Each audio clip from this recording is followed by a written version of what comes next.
Hey everybody, it's Matt Michaels here on the DeFalco Files with the owner and creator of FSW, Future Stars of Wrestling, here in Las Vegas, Mr. Joe DeFalco. Joe, happy anniversary. Thanks. It was quite a weekend. It was a 2-day anniversary show celebrating the 11th and 12th anniversary of FSW.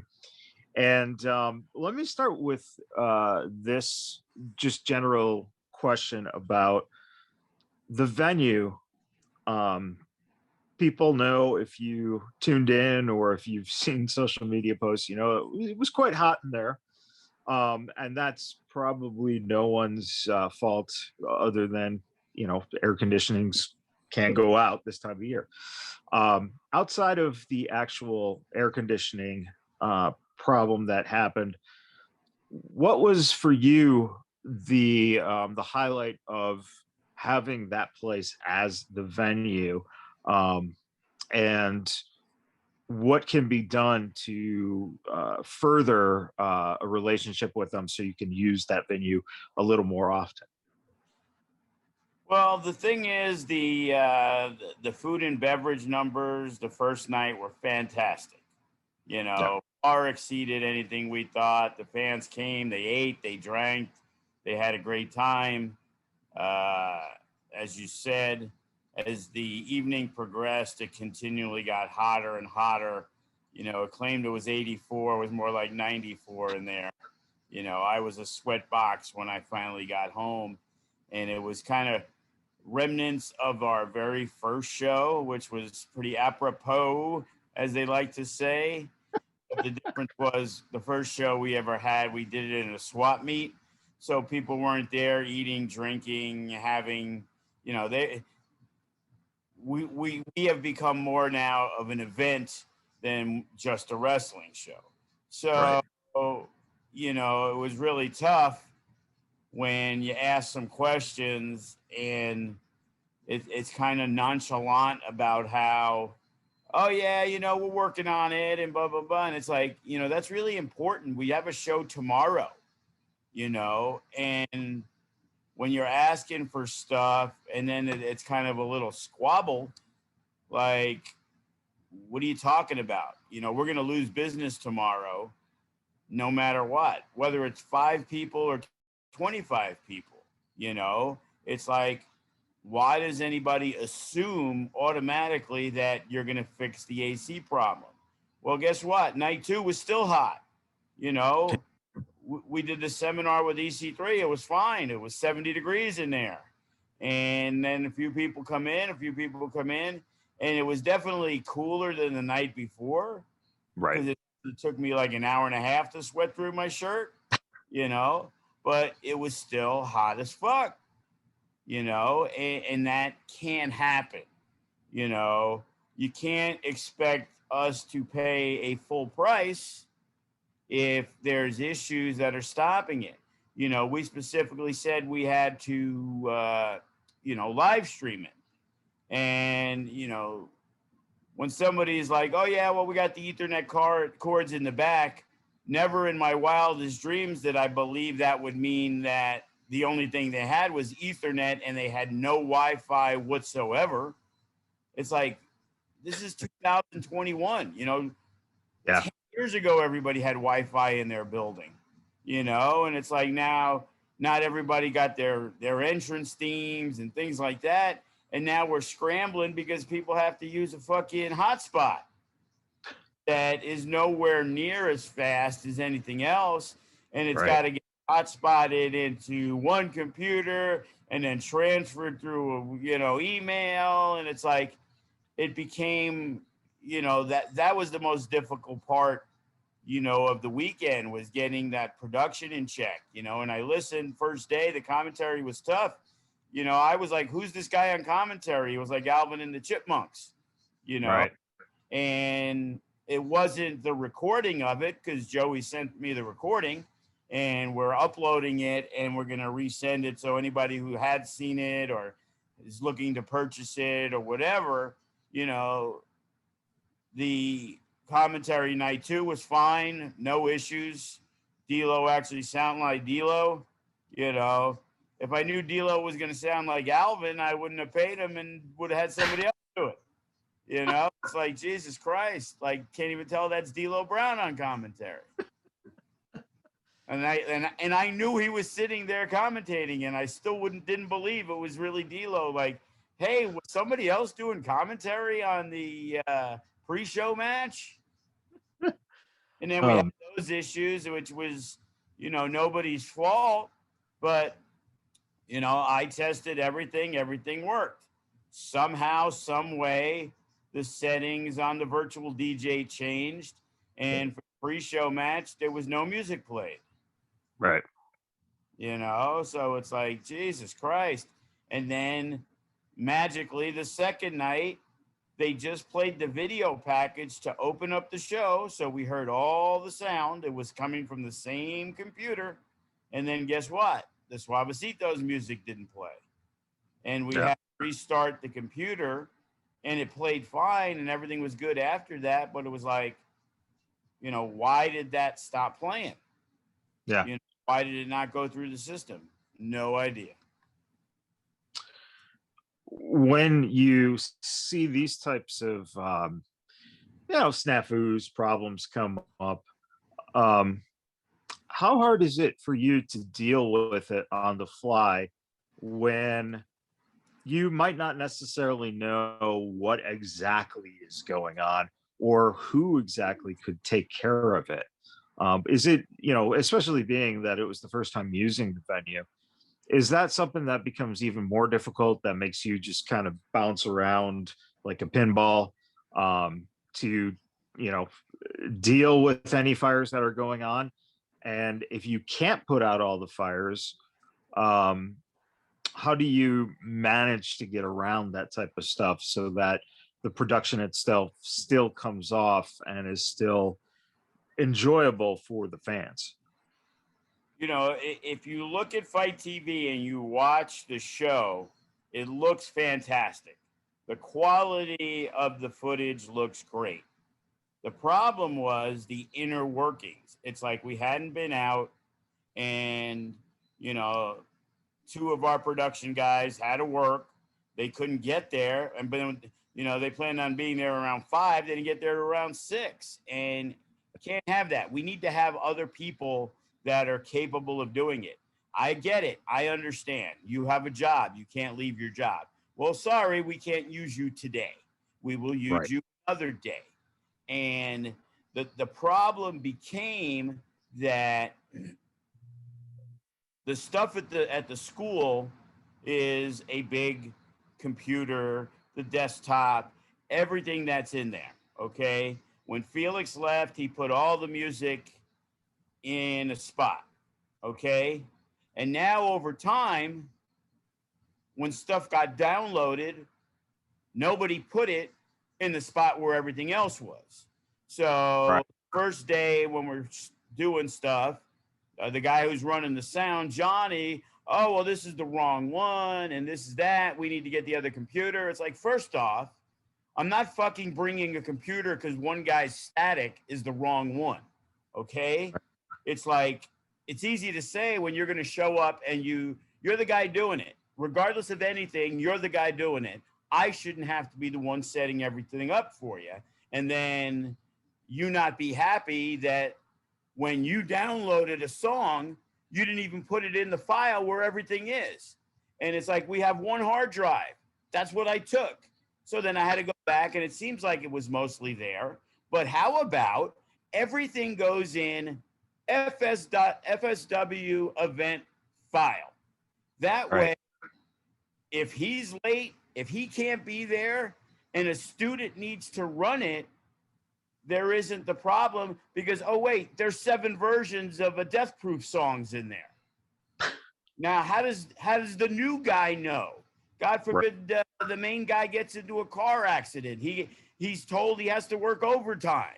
You know, this is stuff we want to talk about professionalism, but everybody's able to look at over there and not noticing right here. It's like all that stuff should have been in check 2 days before. we're bringing the stuff over. Just because you thought we were going to bring that, it's like, well, instead of bringing 30 more pounds of stuff, I have a virtual DJ. I'm a DJ. I've had it for 25 years. I'll just bring my laptop with a portable drive that's now 1.5 pounds instead of another 40 pounds that we got to load up into a car. Trying to make it simple and easy. But trying to make it simple and easy became extremely hard because we weren't ready. And we had months to be ready. So that's what's the most disappointing thing, you know? Yeah. Organization wise, has that always been kind of that frustration for you? Is that things, like you said, are not in the practical places that they should be in, or there's just general chaos going on that's essentially created chaos because the control could have been there? Is that something that is going to be looked upon in terms of expanding the organizational side of things, that this way it's almost foolproof that things won't get messed up or out of place, or eliminating the simpler problems by having everything ready? Is that the goal for the next big show that you guys do? Well, yeah, it's going to be for the next little show we fucking do on July 3rd. It's like, see, the thing is, whether it's my kid or the guy doing the sound or somebody else, they kind of know where things are, and that's great. Yeah. But Joey shouldn't only know where certain things he's doing is, or Johnny shouldn't know where he's at. Everybody should know where certain things are. That way, when things come, it's just so much easier. I've been screaming for years. It's like, so people talk about, oh, and my kid, like, oh, it took me 3 hours to do it. Well, it took you 3 hours to do it because last time you did a commercial and you cut up and you found your clips, you didn't take those clips and save it into a master folder where, hey, Remy Marcel. So now it has clips of his big moves. It has the entrances. It has all the other stuff. So now when you want to go put together this video package, you have to now sort through numerous files that have Remy Marcel matches in it. Well, instead of there's 32 clips, well, you pick 3 that you use. What does that take? 5 minutes? Now go through 8 matches to try to find, hey, he did his flip over or that cool entrance. Now it took you 45 minutes. Now multiply 45 minutes by 10 instead of 5 minutes by 10. Well, 5 minutes by 10 is 50 minutes. It's less than an hour. 45 minutes times 10 is 450 minutes, which is 7.5 hours. Right. Think beforehand. It's like, I get it. You want to get it done, bing, bang, boom. But it really doesn't take long to right click and save something and save as. And on a clip that's 5 seconds, it's going to take you 20 seconds to save it.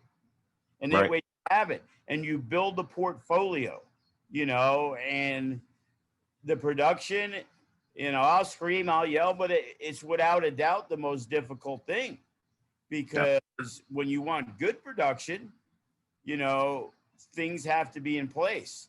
And when your budget isn't like allotted, like WWE or Impact or Ring of Honor, where they'll spend tons of money, but they also have, a bunch of guys. We have a small crew. So I can never get pissed off. I'll get irritated. I'll get frustrated. But I also understand that these guys work for a living. Most of the people involved do it because they love wrestling, not because of their payday. They want to be a part of something. So I never let that frustration bother me to where I go off on people. But when people say stupid things, I got to put people in check, because when you're focusing on one thing out of 100, it's easy to not understand why that one thing isn't perfectly done. Well, when you have to do 99 other things, things are going to fall by the wayside. Right. Um, the production value we talked about, a little bit about the venue, the production value itself. When everything started up and the matches started, let me ask you, how did you feel about that first reaction from Friday night with, a packed house for the first time in year and a half? What was that like for you? And do you think that helped motivate the performers to up their game to the next level to try to entertain? And did anything go awry from what you saw that was maybe influenced by the fan reaction, that maybe things changed up a little bit? How was that whole encompassing feeling of having that full fandom back in one place? Well, I was working the door because I had the list, because obviously we, through PayPal and the people that we know, the majority of people already had prepaid for the show, Right. and the question became, will we sell every seat? Depends on how many people walk through the door that during the when doors open. And we were already, 3/4 full before we were going to, by the time anybody would buy a next ticket. So we knew it was going to be an extremely well attended event. And we kind of knew that a week ago. As it progressed, the early part went actually relatively smooth. We got the meet and greet going. We got people, the lines immediately. People were buying food and buying drinks, and that was awesome. And I was in a different situation because I already had D'Lo doing commentary. So I was more of the overseer, checking in the dressing room, making sure everything was good there, bouncing back and forth, just trying to keep everything in check. And in all honesty, the majority of our guys, they're used to big shows and they're used to wrestling in Right. that type of atmosphere. My thinking was guys like Juicy and Toa and a lot of the newer guys that we've brought in over the past year that have never really got to wrestle in front of that packed house that Right. FSW is known for at Sam's Town. And, reading stuff after and Twitter, it seemed like those guys were extremely excited to perform, because it's been a long time since they got that opportunity to wrestle in front of a really, really big crowd. Yeah. And, our crowd generally is very vocal. They're very vocal, especially early on, because they're hot for the wrestling, Right. and unfortunately, as the night progressed, the hotter it gets, it drains everybody a little. And, maybe by the end of the show, even though they're more excited about that match than say match 2, it's easy to see people getting tired. Yeah. You see a few more people leave earlier than you would probably think they would have left. You know what I mean? And like I said, stuff like that has to be addressed. The numbers were great. Did more people drink because they were hot as fuck? Would they have drank more because they were more comfortable?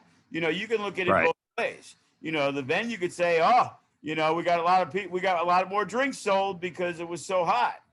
Or I could say, well, I think we lost a bunch of customers because it was too hot. Yeah. So, and everybody's going to look at it their own way. I just know people were complaining that it was hot. Right. So, I think the atmosphere was great.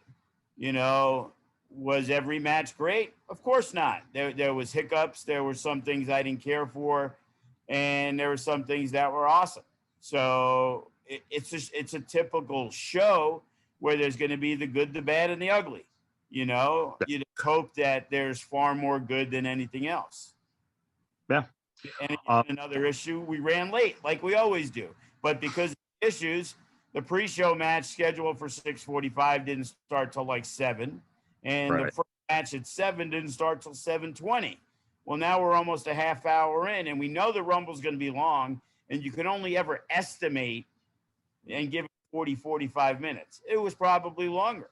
So you're Yeah. already gunning for 10 o'clock, and you're already at 10:30. So, and then when certain stuff goes long, entrances are longer. Now you're into 11 o'clock. And that's really not what I wanted to do. And then we kind of, cleaned it up a little. Night 2 was far, and then we had to do an intermission because we needed to make sure the food and beverage. Believe me, if I knew how much we had sold by intermission, I probably wouldn't have done intermission. Sure. Just 15, 20 minutes of people milling around. I guess it's good for the crew because they get to sell their merch and stuff like that. But Right. being hot as it was, at that point, I probably would have made the executive decision to be out of there 30 minutes earlier. Sure. How important to you on nights like Friday and Saturday are guys like Remy and Cody in terms of the communication, between what's going on backstage and what's going on, out in the arena? Are those pretty much your two go-to guys when it comes to dealing with anything that needs to be dealt with backstage? Not as much as at the arena shows, to be honest with you. Sure. These shows, Kenny King was there and he saw Yep. me running around. He's like, "Hey, you want me to agent the Rumble just to keep it in check?" The guys, they kind of had the rundown of the idea of what I was looking for. The mains, when you saw a certain story created, in most cases, it was because I had said, "This is what I'm looking for." Brett the Threat got involved with Dave Mazzani, which led into the match the next day. Right. Tried to build things long term, in other situations. But you got to understand, Cody is in the middle of a 2 out of 3 fall match for the tag titles. Remy's wrestling Jimmy Jacobs for the Nevada State title. How much is he going to agent, Chris Bay and Casey Navarro? Well, they're not. The Rumble Kenny kind of handled, and the pre-show was the pre-show. That was probably discussed a little bit, I hope. But, Jay and Gregory Sharp, they've been at it a really long time. I'm going to give them the freedom to put together, their match with my input. And it's like, okay, because we went kind of back and forth on a few things. But by show day, we already knew where we were going in that match. Yeah. Speaking of the story builds, what did you think of the execution of the matches like Jay and Gregory Sharp? The TJP and Matt Vandegrift. That I think a lot of fans feel was the biggest match, the best match of the weekend. How does that? Do you actually get to go back and watch some of that after the fact, or do you just kind of have a little eyes on as you're moving around and just listening for feedback and listening to what the guys have to tell you as well? Yeah, since we had some issues on numerous levels on Friday, I was back and I was back and forth, and I didn't really get to see a lot of certain things. I see a lot of the Sandra Moon Maserati match, and the finish of that match, I had really was hands on the entirety of the finish, and it couldn't have come off any better, in my opinion. We had wild cards there. I always call him young boy. He's always young boy to me. Whatever, Jody. And, he's a wild card. I haven't used him in a long time. And Sandra made a request to have him come out with her. And I wasn't too hyped about the deal.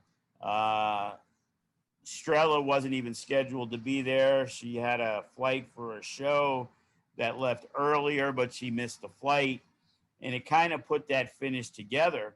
And it was kind of a recreation of something we had done years ago that worked phenomenally with Remy Marcel and a guy named Tyson Tyler over the FSW Arizona Championship, where Johnny the Bull was involved and Franco D'Angelo. And I kind of went to the well on that one, which I think you can go to the well once every 9 years on that Dusty finish. And hook, line, and sinker, the crowd went bananas. Sandra Moon finally got to the top of the mountain to all of a sudden to get pulled back. And that was my favorite moment because all the ideas for the finish, I said, no, this is what I like. They both were like, oh, we love it.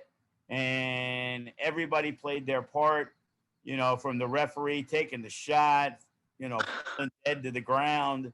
The next ref came in. There was no hesitation. Everything flowed smoothly.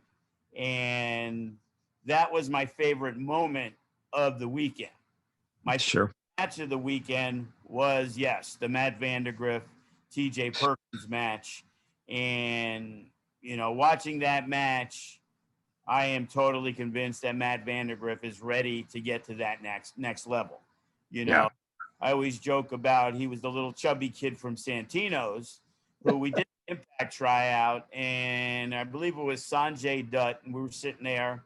We were kind of running the tryout, and at that point, Matt was probably only about barely a little more than a year in the business. So we were impressed with his ability, because he's not a small guy. He's a tall kid who also was kind of chunky.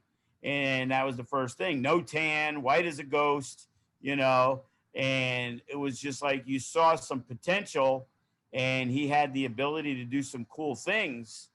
And to see that growth over the last couple of years, from his gear to his look to his presence and to his in-ring ability, he went step for step with one of the best technical wrestlers there is. And they had an awesome match. Yeah. No questions asked. And like I said, that was my favorite match, of the weekend.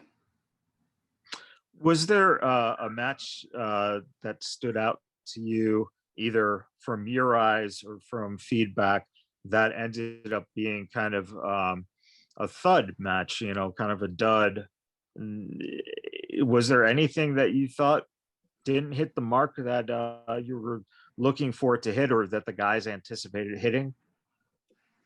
Absolutely. The No Limits title match between Ice Williams and Danny Limelight. After Limelight made his appearance in the Rumble, he killed it, man. It was just like, man, I'm really looking forward to the match. And when the match happened, I just think it was structured poorly.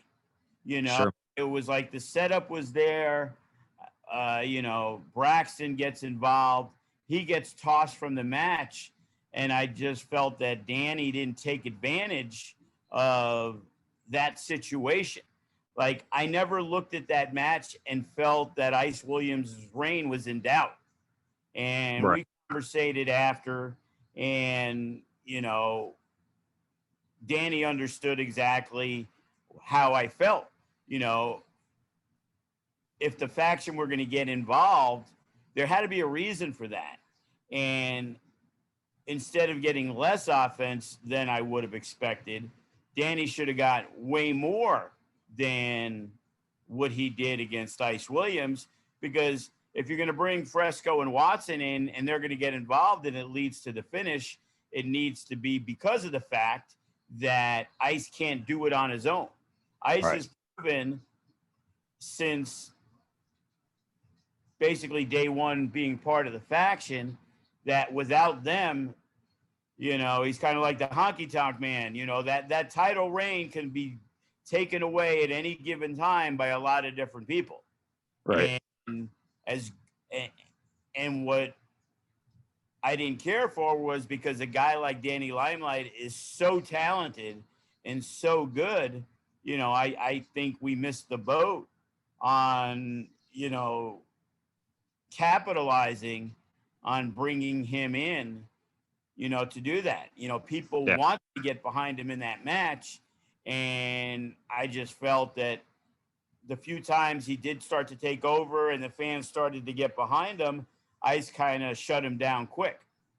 Yeah. So, so to me, you know, there could have been a lot more, you know, offense from Danny Limelight. That's the one thing that, you know, stood out to me. And, you know, not saying it was a bad match. It wasn't the match the way I was looking towards seeing it. Sure. That makes a lot of sense. When you look at the finish for the Rumble, um, how do you think that came off in terms of its execution?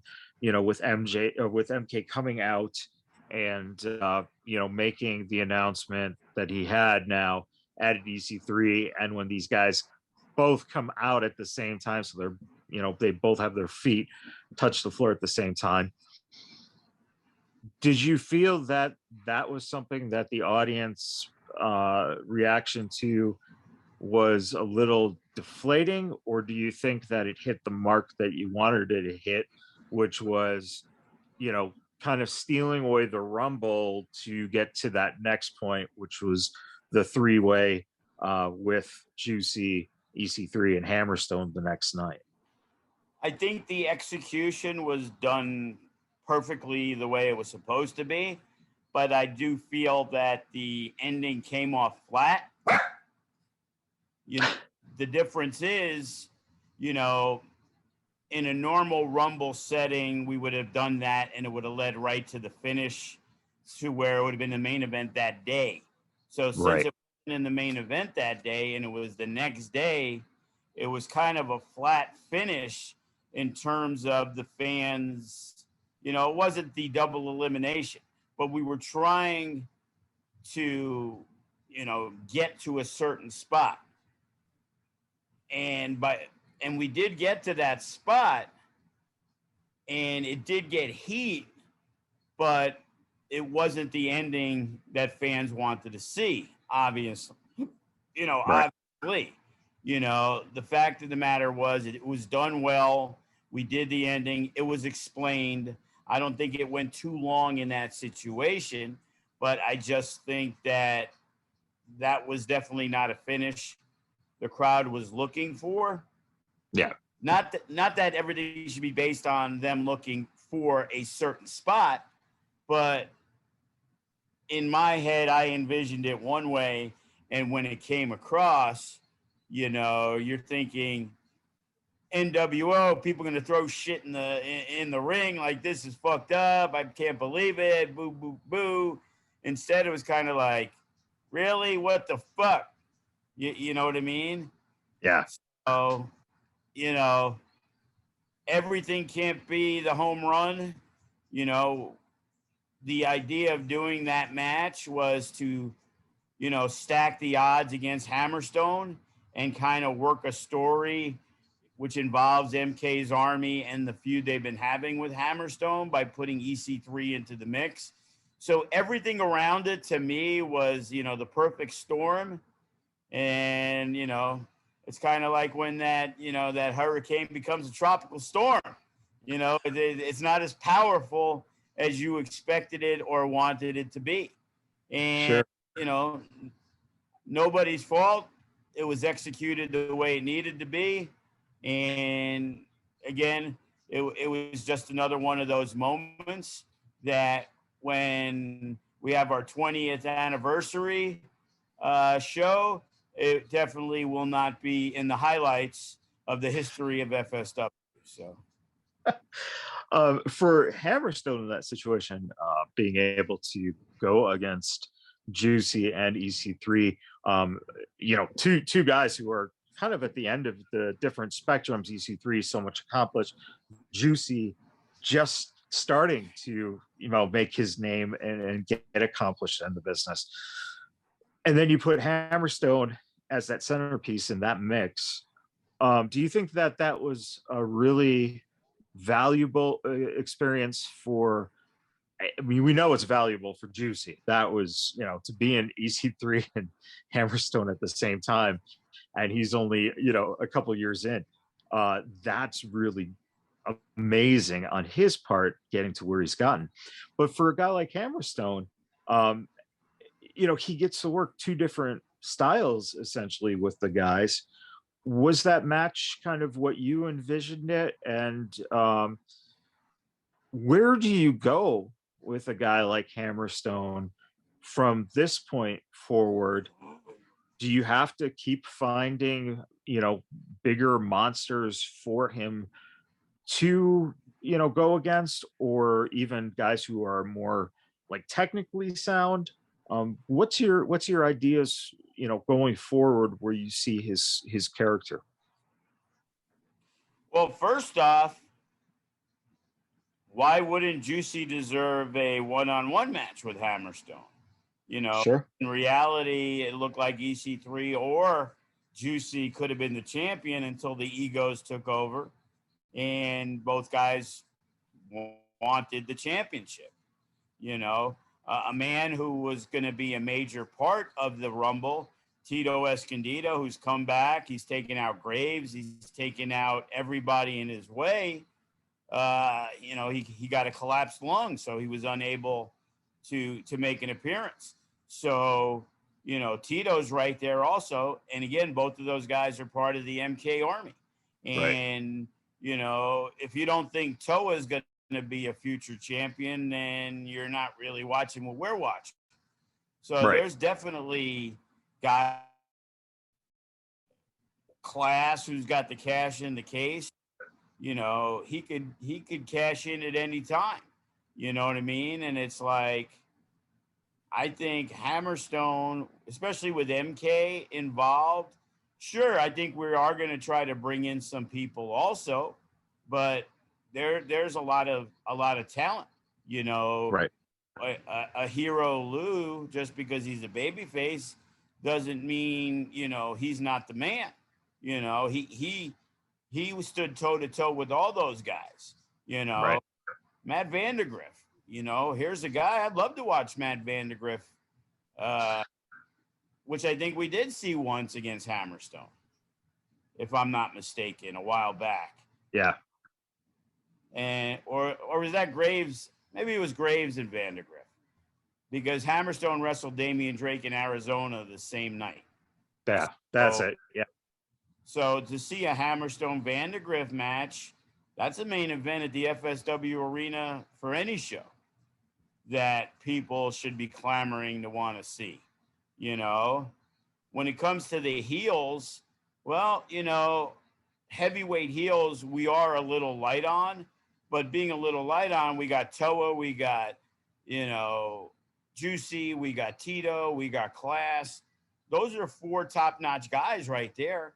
How many contenders does Hammerstone need? He only needs one. He didn't get a clean victory over Juicy, where Juicy goes to the bottom of the line.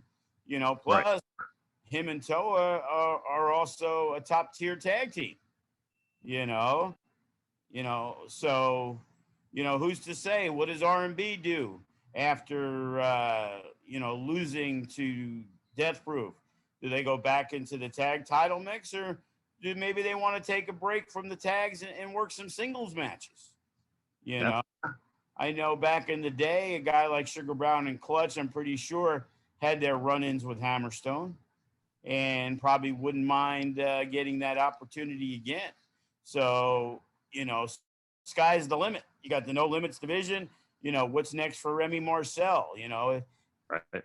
Paths didn't cross this weekend. So Class seems to have his eye on Remy. So there really is so much going on that, we're looking at July 3rd. We got some new talent coming in. A guy named Travis Titan, who was trained by Seth Rollins. He's part of the new talent initiative. Got a kid named Percy Drews. And we also had on the pre-show, Nick Wayne, who's actually the son of Buddy Wayne. And, you know, I figured the kid was 17 or 18. He's 15 years old. You know, him and Bodie had a match at the seminar that with EC3 that people said stole the show. It did. Well, you know, let me ask you about that. Because I talked to Bodie a little bit, and one of the things that I found remarkable is that for his age, he he got it more than some of the guys who have been doing it for 3-4 years. Does that really excite you to know that, knock on wood, that all things are going, you know, well for him, for, you know, health and just developing when he develops into that next phase of life? Do you think that those are the type of guys that, by being around these seminars, by being around the guys in the locker room, that eventually that knowledge and everything is not only getting them ready for the next step, but also for a kid like Bodie, he already knows that if the in-ring doesn't work out for him, which by God, I don't see how it wouldn't, that he would be around it in some form, shape, or another for the rest of his life because he loves it that much. Is that encouraging to you to see the students, you know, hungry like that? Also, guys like Adriel and Laz, and then you got Sandra Moon, you know, who all, and Jody, they were all, you know, have that close-knit bond that's gotten them now to start developing into that next level. Does that just show the importance of the kids classes, you know, segueing into the regular classes? Well, we've had hundreds of kids that come through the kids class, but only a few have kind of gone on to where their passion is stuck around, you know, and we've had a bunch of them that have come into the regular classes, and it is way different. You know, the kids class is built for fun. You know, the regular classes are built to be wrestlers. And, you know, when you're a 15, 16-year-old kid, you know, and in most cases, that really isn't for you. You know, the biggest obstacle with Bodie is because of him being 14 and at his size, I don't always feel comfortable. And I got to make sure he's in there with somebody that I know will take care of him. Right. You know what I mean? Because he's a kid, you know, he's still growing, you know, so Bodie has become more of a attraction right now, like putting him in a tag with Sin Bodie. And if you watch the match, the only one he was in with was Davion, because Davion's 16 and they've been together for years from the kids class in the regular classes. You know, Reese was making his debut and he had enough to worry about. So we made sure he only interacted with Sin Bodie, because just because he's twice Bodie's age doesn't mean he's as far along as Bodie. But you forget sometimes because of the age, and then all of a sudden something ends up happening. There's an injury. You know, we're just trying to get this guy experience. Working with Sin Bodie, things can be massaged, things can be worked out. With Bodie, you know, who's gonna lead the charge? You know what I mean? If something goes wrong, you know what I mean? So you need to be extremely careful, you know, of each situation and where you put them. You know, I'm pretty certain that, you know, Bodie isn't, hey, am I in the Rumble? Hey, I'm in this. And it's like, we get you in when we can because it has to make sense, number one. And we also need to be protective, number two. Right. Just because a guy's good from out of town who comes in, I'm not just going to throw him in with Bodie because he may not protect them as well as we want. We Right. trusted Vinny Wasco enough to do that, but that's more of the rarity than the norm to where Yeah. something like that will occur. He just turned 14 years old, Yeah. so It's definitely it's just definitely remarkable to see his maturity and his respect for the business at 14. It's just crazy. Um, Speaking of young guys and respect for the business and what they can do, what are your feelings on Nick Xander and the weekend he had? well, Nick is definitely one of the hardest workers that we've had. Despite him being an idiot, Brett the Threat generally works really hard. But Nick is a guy who's always there before me. He always leaves. He has been such a help that he has basically become our gym manager because he's the guy that we can count on to get things done, and he's not going to fuck around. If somebody else doesn't do it, he's going to pick up the slack. Yeah. And because of that, he has kind of gone over other people who feel that they're deserving of certain spots that Nick Xander's got.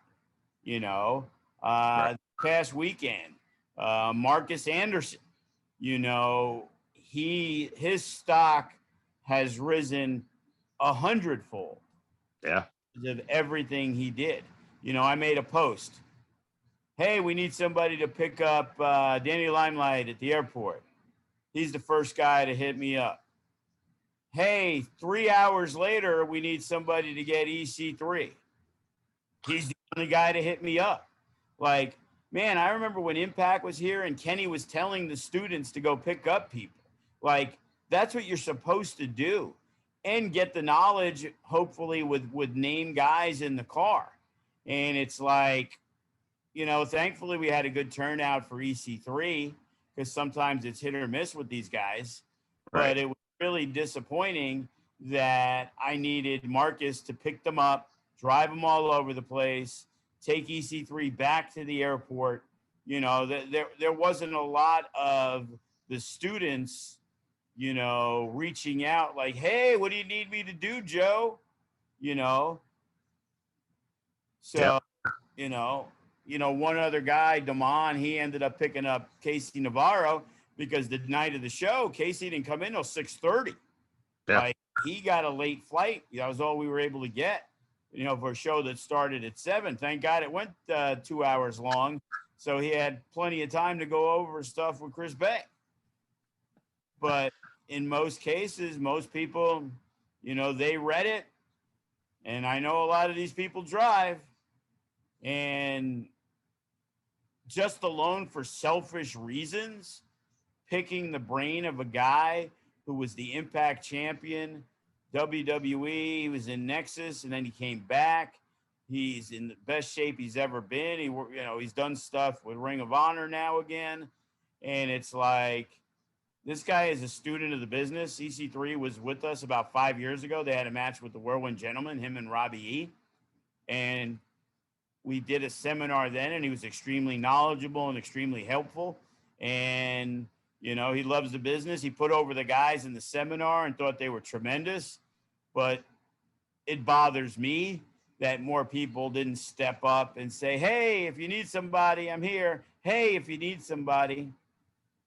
But if you need a spot on the show and they don't get it, they're the first ones crying on social media. Yeah, and you made a very excellent point. I hope that any students or youngsters who are in the business or training right now, that's one of the best pieces of advice that any of us can give younger people, and that is, if the opportunity is there, to actually have someone who is a professional next to you in your car for 25 to 35 minutes, man, that's a free seminar essentially, and getting to know someone, and very, very important to do. You brought up Casey Navarro and Chris Bay.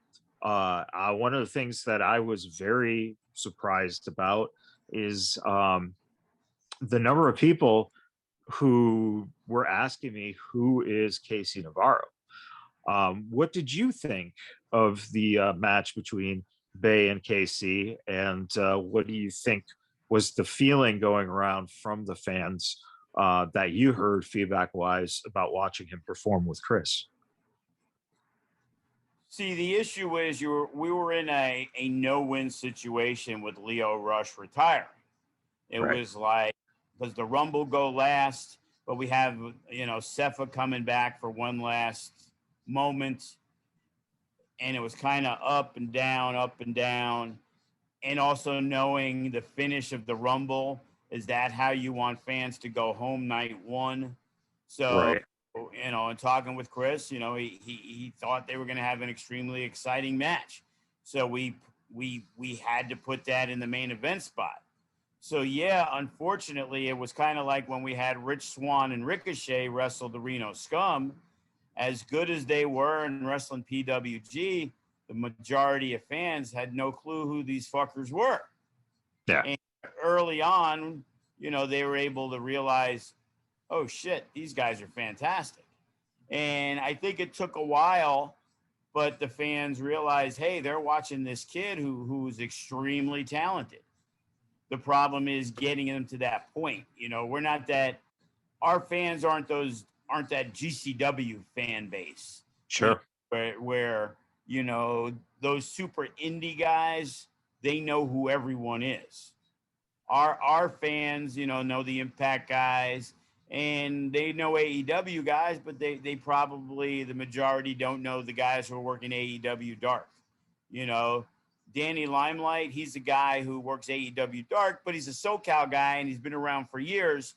So it's easier for more people. They kind of know championship wrestling from Hollywood, whatever it is. Like, Right. Limelight's a little more known than Casey, and Casey's a mainstay on the East Coast. And, in his hometown or in Jersey, if we had Casey Navarro and Chris Bay, I think there would have been a lot more people like, oh shit, what a great fucking dream match that is. But Right. fans who are more, national company fans were like, oh, Lio Rush isn't going to be there type of thing. So they have to warm up to who this guy is, especially. So it's extremely tough that this guy that a lot of people don't know is now in the main event of the biggest show of the year. Right. Right. Thankfully, as loved as Bay is, it made it at least a little easier for Casey to go in there, but he had to, take that heel role early because he was Right. never going to get out cheered by Chris Bay. And then it kind of came full circle at the end of the show when Limelight and Sepha, joined in to help against the faction. Yeah. Yeah. And it was very, very good work between Casey and Chris. I think that you're right. It just kind of took the fans a while to get to that point. But man, he's a talented kid, and hopefully we can, see him back in town. Hopefully once or twice before he becomes a major player with the company. Well, I'll be honest. He's definitely a strong consideration for the Limitless tournament. Definitely. Definitely. We're trying to spruce it up. Like I said, the Jay Vidals, the Matt Vandergriffs, the Eli Everflies, Jack Cartwheel. There's a few dudes, the Funny Bones of the world, the Gatsons, the Adrian Quest. Those are guys on the short list. They work for us.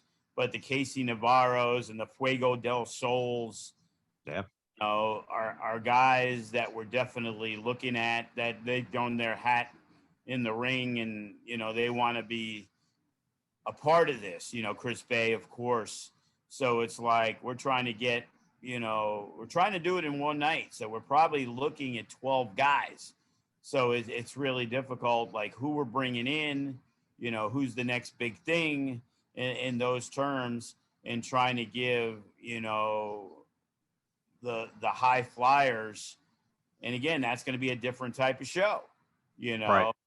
you know, our fans, we did it the year before, and Damian Drake, of course, and Douglas James, and we had Eli Everfly in there, and we had numerous talent, Lucas Riley, another kid out of Santino's who's outstanding.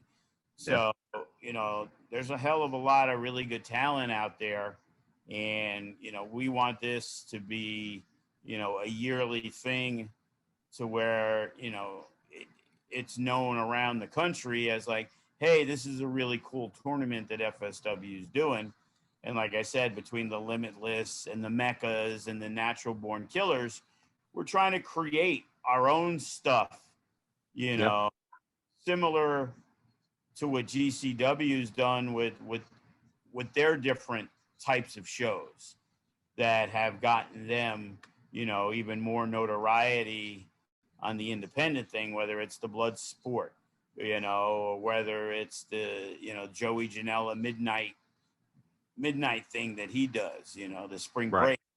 Right. It's like we're trying to come up with our own stuff that's intriguing to people. And, if you look at the Twitter now compared to 6 months ago, there's a lot more interaction between fans from all over the country compared to what may have been in the past, where it was solidly just, the West Coast. Right. the West Coast and Brad Reeder. Yes. Brad's always been there since pretty much day one.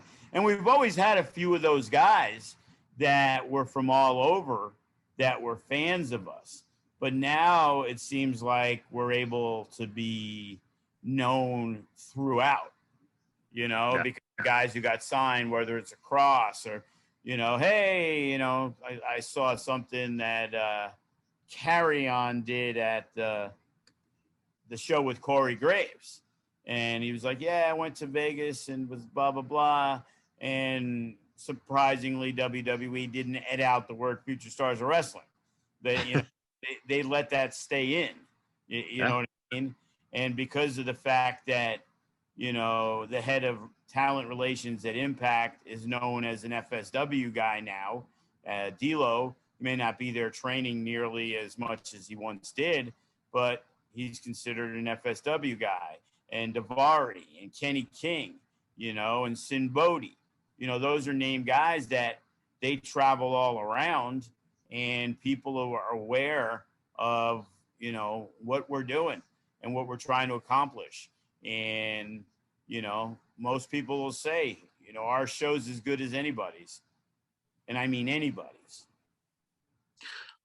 When you look at your next steps going forward here, what is your ideas for the July 3rd show? And then what does the lead up look like for you going into SummerSlam? And have you had, outside of the announcement of the GCW versus FSW show, which is going to be phenomenal, is there any other irons in the fire, or any other plans that are coming together for that SummerSlam weekend? Because I think that that's going to be one of the biggest weekends in Vegas for just combat sports in general, with the Pacquiao fight and with SummerSlam and with all the different wrestling shows that are going to be going on. Well, the good news is front row tickets to the event are sold out, and we haven't even put them up for sale yet. So, we don't even know where the venue is. I'm supposed to talk with the owner, Brett, at GCW, hopefully today, because as we stated, WWE running Saturday night really threw a wrench into what we were looking to do. You know, we expected GCW to run their own event on the Friday night, which they had planned. Saturday night, we were going to do the joint show. Well, now Saturday night is SummerSlam, say from 4 o'clock till 8 or 9 o'clock. Now the question becomes, okay, GCW is not going to want to do a 11 o'clock Friday night show after their own show. So Saturday and Sunday become the option. I'm not a big fan of the Sunday thing with the GCW crowd. But the GCW crowd's different because those people from California and Arizona aren't necessarily going to SummerSlam anyway. They're just coming to town because it's GCW. Now, the question becomes the options on their table. Saturday afternoon at noon before the SummerSlam event, so that way it's over with plenty of time. Or we do the Joey Janela style and run Saturday night at, say, 10 o'clock, which is now 1 a.m. on the East Coast. But it's after SummerSlam, and if we're at a venue close to the venue, you know, we can hand out 20,000 flyers to try to get 400 people when we already know 200 of those seats are already gone because we already have reservations made from people trying to hold tickets. So at some of those, you know, WWE fans who are fans of NXT, which means they're fans of Ring of Honor or Impact, and now there's a show that has Chris Bay on it, as well as who knows who GCW brings to the table. You know, whether it's Too Cold Scorpio or John Moxley, you know what I mean? You never know what those guys could bring to the table. So it's like, I like that idea better than the Sunday afternoon show. Not that we don't want to run Sunday afternoon. So we're looking to do Natural Born Killers that weekend. So right now in my mind, I'm penciled in. ECW runs at 7 o'clock on Friday night. We do an 11 p.m. Natural Born Killers show that we can still do at the FSW Arena. Take out the guardrails like we did the first time we did it. Yep. We can put 275 people in there. And it's that dingy, hardcore, you know, atmosphere. And we already know guys like Chris Dickinson are in town, and Tom Lawler, you know, we've spoken with, and, you know, the Graves of the world and the Titos and the Cal Jacks who live here now, mixed in with the Simon Gotches that we like a lot. And, you know, just mixing in a group of guys that a lot of people are going to be in town regardless. So it isn't like we have to now shell out all this money for flights, because there's a lot of people who are going to want to be in town that now we can utilize, and they're going to be more than happy to work because they were flying themselves in anyway. So, you know, talking with MK about the next FSW women's show, we've penciled in July 31st, but I hit him up yesterday and like, hey, what do you think about Sunday afternoon, you know, as being, you know, the time for the women's show, because they're doing the tryouts that week. Are people going to be in town to watch SummerSlam Saturday? Is it a weekend thing since SummerSlam's Saturday night? Are people leaving Sunday afternoon, or are they leaving Sunday night and spending the day in Vegas? So if you're a wrestling fan, do you stick around? We're also talking with some companies about doing a joint show with them on Sunday, where it's more of a multi-generational show, to where it's 3 or 4 different companies. We showcase our talents, and it's less of a versus each other show than just a joint show featuring the talents of all the companies.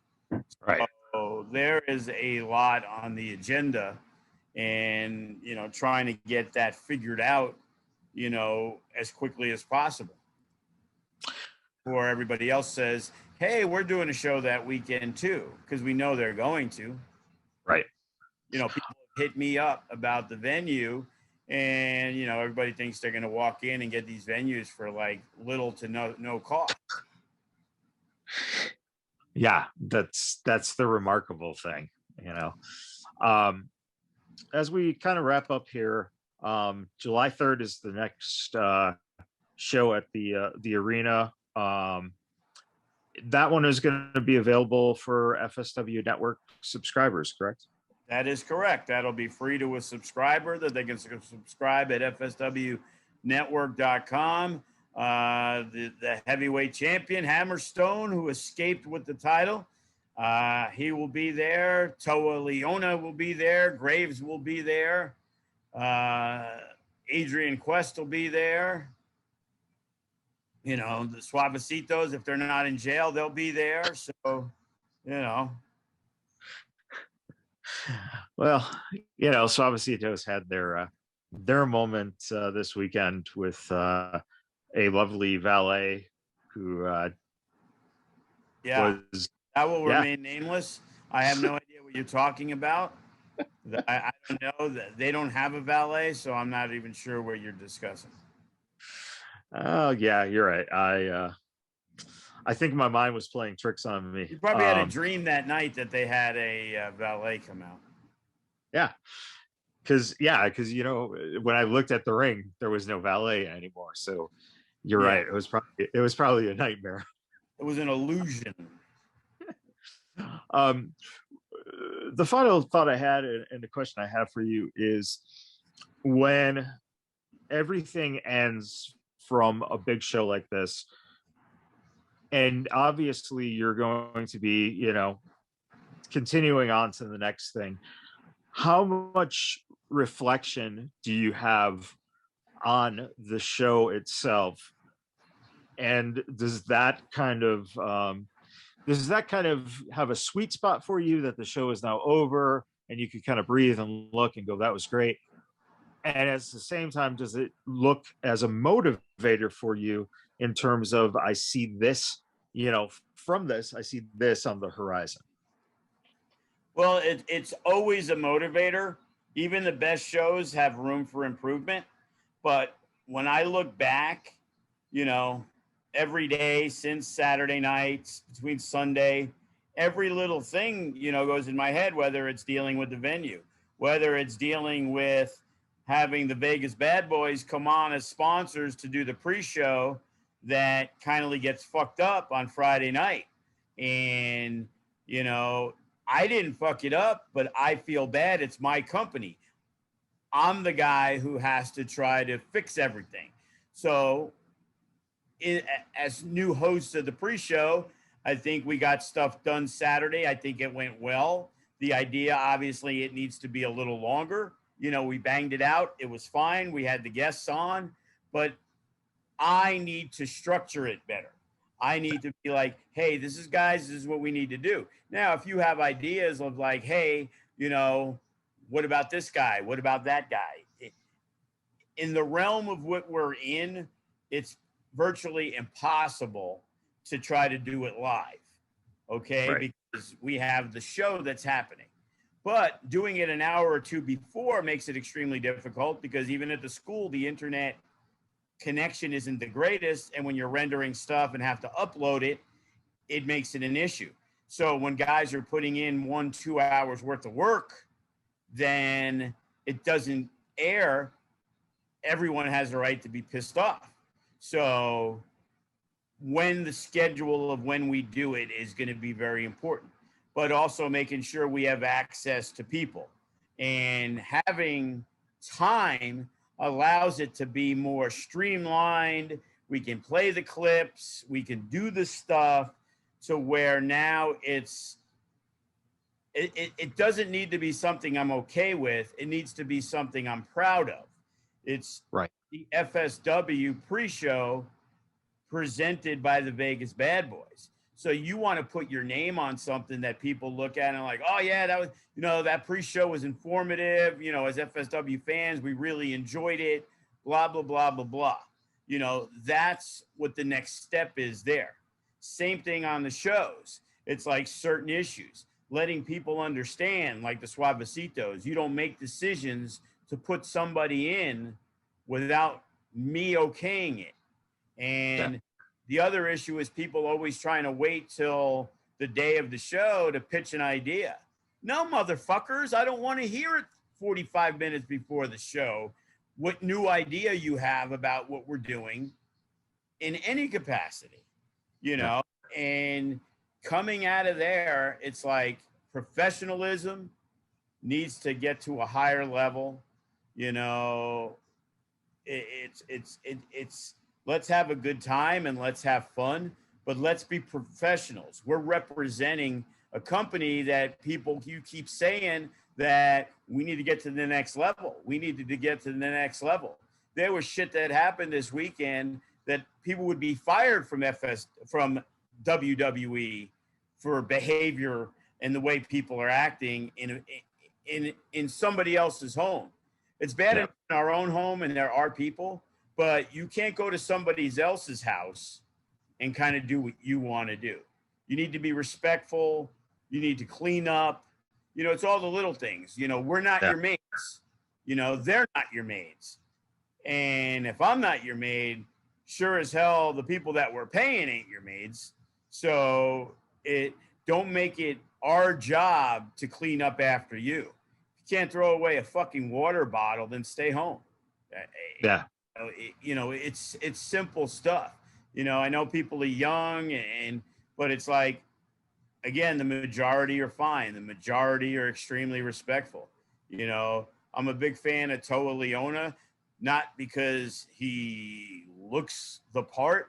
It's because he comes in, he asks questions, he's humble. He hasn't been in the business a long time, but you see the potential of a superstar there, and he doesn't let it get to his head, and he doesn't feel like he's better than people. Sometimes you got guys who barely risen the ranks, and, you know, like we say, you don't see him at breakdown, you don't see him at setup, you don't see him, and then they question, oh, I didn't know we were doing this, right? Well, maybe if you actually showed up, motherfucker, we would know. Yeah. You know? So, you know, there's always a lot to improve on. And, you know, as I always tell my son, because, you know, he's, you know, here's the middle ground, and Joey's 1,000 feet down and he's 1,000 feet up. I'm right around that middle ground. Right. I know a good show when I see it. I know a great show when I see it. And I know a mediocre show when I see it. And if a show is really, really good, well, in reality, with the guys we bring in, it fucking should be. We're supposed to be this great company. So why is anybody surprised that we had good matches? I'm more concerned with the stuff that isn't good, you know? Yeah. Hey, am I supposed to say, wow, Jay Vidal, what a headlock takeover? Well, you practiced it 8 million times. If you didn't do it right, you should get bitched at. But if you did it right, you know, what are you going to say? You know, people will say, oh, well, what'd you think of the match? Well, I'm usually pretty honest. But in a lot of cases, it's like I didn't see enough of it to be able to warrant an opinion, because the part I saw might have been the down part that wasn't meant to excite me. Right. I mean, but everybody wants that immediate satisfaction of, oh, well, Joe said this and Joe said that. It was like, you know, I just happened to be in a spot where I watched basically the entire TJ Matt Vandergriff match, and I really enjoyed it. Yep. You know, I heard really good things about the Remy Jimmy Jacobs match, but I wasn't there. I was in the back. I was doing other shit, having to deal with stuff, because when I'm on commentary, at least I'm actually watching the matches, you know? So it's like bouncing back and forth and dealing with the heat and dealing with people and dealing with aggravating situations. You know, it's hard to concentrate and pay attention to things. Night is much more mellow. I'll definitely admit that. Yeah, I'm glad you brought up Remy and Jimmy. Glenn King asked me on the way home, what was your favorite match of the night? And I said, it'd have to be Jimmy Jacobs and Remy, because of the style that they used to tell the story. It was phenomenal to me. And overall, I think the weekend's best show was TJP and Matt Vandergriff, which, again, we can't say enough of. I urge people, if you haven't seen it, go to Fight TV, order the replay. You can order both nights. Yeah, both nights. What is it? Still, it's $24.99 for both nights. That is correct. And in total, that's $24.99 for approximately around 7 hours of wrestling. So it's not a bad. We'll say 6. We'll say 6. 6, but regardless, the very good. You're getting your money's worth for the matches at the price that you'd be paying. Final question for you, Joe. You brought up Jay Vidal and Gregory Sharp. Let me ask you this. Would you ever take a kendo stick shot from Gregory Sharp? I wouldn't take a kendo stick shot from Bodie, so I guess that's a simple answer. Oh, man. On that note, everyone, thank you for tuning in. Again, please follow FSW. Go to the FSW network, sign up, and you'll be able to see the July 3rd show. And also, the back catalog of everything FSW that's on the network, as well as continue to keep listening to the Vegas Bad Boys and all the things that we offer you. And until next time, everybody, take care, and we'll see you then.